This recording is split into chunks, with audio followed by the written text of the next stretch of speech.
આ સાથે અમદાવાદના ઇસરોના નિવૃત્ત વૈજ્ઞાનિકે કેટલાક અનોખા ઉપકરણો બનાવ્યા છે, જેની મદદથી જાણી શકાય છે કે શાકભાજી, ફળો, અનાજ ઓર્ગેનિક છે કે નહીં.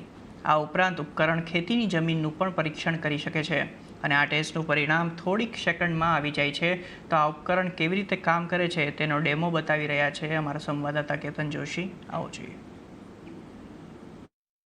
ગુજરાત ફરીથી એક ગૌરવની ક્ષણનું સાક્ષી થોડા જ ભવિષ્યમાં બનવા જઈ રહ્યું છે.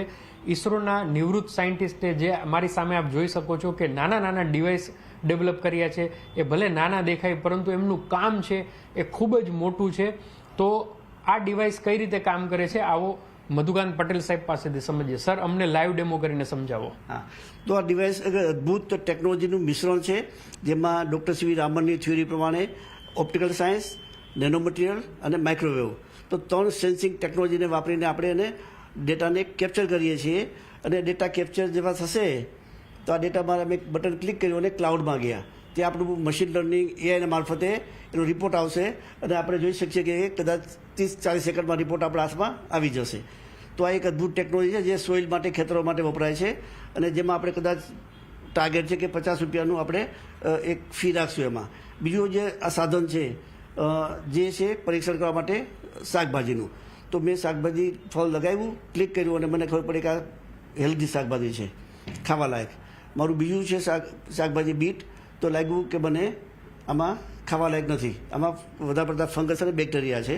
અને મેં ત્રીજું લીધું આ જેમાં મને લાગ્યું કે આ ક્લિક કર્યું અને મને ઓર્ગેનિક બતાવે છે, તો આ બરાબર ઓર્ગેનિક વસ્તુ ખાવા લાયક છે. આ રિપોર્ટ કઈ રીતે લોકો સમજી શકે? એ સીધા કેટલા પ્રકારના રિપોર્ટ આવે અને એની ઇન્ડિકેશન કઈ રીતે હોય છે? હા, તો સોઇલમાં લગભગ 22 રિપોર્ટ આવે છે, 22 ડેટા, જેમાં ફંગસ, હ્યુમસ અને કેમિકલ રેસિડ્યુઅલ, ફર્ટિલાઇઝર રેસિડ્યુઅલ આ બધું આવે છે.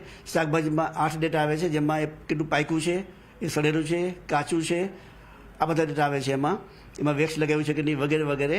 અને જે આપણું આ ધાન છે, તો ધાનમાં આપણને આવશે કે કેમિકલ છે કે નહીં, એમાં ભેજ કેટલો છે કે નહીં, એમાં કોઈ બેક્ટેરિયા જંતુ છે કે નહીં. તો આવા લગભગ આપણે 7 થી 8 ડેટા આપણે મળે છે, જેનું સ્ટીકર બનશે અને આના પર લગાવી દેવાનું. સર, અત્યારે તો આ ડિવાઇસ તમારા પાસે જ છે, પરંતુ મારે ઘરમાં વસાવવું છે કે કોઈ નાગરિકોને આ વસાવવું છે ડિવાઇસ, તો એ ક્યારે આવશે અને એ અફોર્ડેબલ હશે કે કેમ? તો બહુ સુંદર સવાલ છે આ, કે લોકોને હંમેશા ખિસ્સામાં રાખીને ફરવું છે.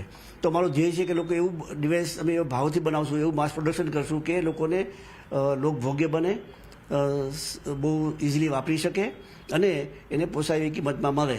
તો એ કોઈ વ્યક્તિ પર રાખી શકે, સબ્જી શાકભાજી પર રાખી શકે, ખેડૂત પર રાખી શકે, મંડીવાળા પર રાખી શકે. તો એ ટેકનોલોજી માટે અમે કંપની સ્થાપિત કરી છે અને એમાં અમે થોડું ફંડ ઇન્વેસ્ટ કરશું અને એના મોટા સ્કેલ પર પ્રોડક્શનનો અમારો પ્લાન છે.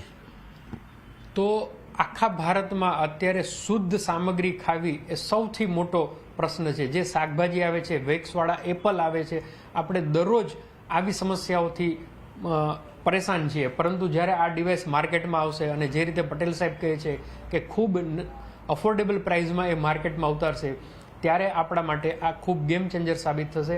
અત્યારે પણ તેઓ સોઇલ ટેસ્ટ કરે છે અને 50 પૈસાથી લઈ અને સોઇલ ટેસ્ટ છે 50 રૂપિયા સુધીમાં એ કરી આપે છે. પરંતુ લોકો સુધી આ ડિવાઇસ પહોંચે એની આપણે રાહ જોઈએ છીએ. કેતન જોશી, અમદાવાદ.